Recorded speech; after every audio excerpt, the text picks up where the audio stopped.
अब्बास नकवी ने कहा कि मुद्दा बिल्डोजर नहीं, फसाद और फसादियों को रोकना है। नकवी ने कहा कि कार्रवाई कानून के मुताबिक हुई है और अपोजिशन इसको फिरकावाराना रंग देने की कोशिश कर रहा है। देखिए, मुद्दा बुलडोजर नहीं है, बलवे और बलवाइयों को रोकना है। और जो लोग मुद्दा बुलडोजर बना रहे हैं वो इस बात को इग्नोर करने की कोशिश कर रहे हैं, इस बात पे भ्रम पैदा करने की कोशिश कर रहे हैं कि कार्रवाई बलवे और बलवाइयों को रोकने की है। अब दिक्कत ये हो गई कि कुछ लोगों की आदत हो गई है कि सेकुलरिज्म का चोला और कम्युनलिज्म का झोला लेकर के कैसे भ्रम पैदा करो, कैसे भय का माहौल पैदा करो।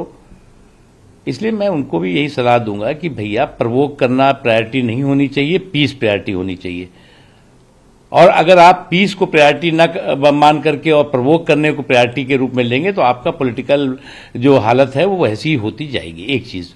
दूसरी चीज ये कि कार्रवाई कहाँ हुई?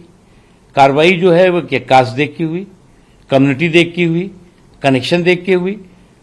जो लोग वहां पर पॉलिटिकल पर्यटन कर रहे हैं, जरा सा देख लें, वहां पर भी जो कार्रवाई बिना किसी भेदभाव के कानून के दायरे में हुई है।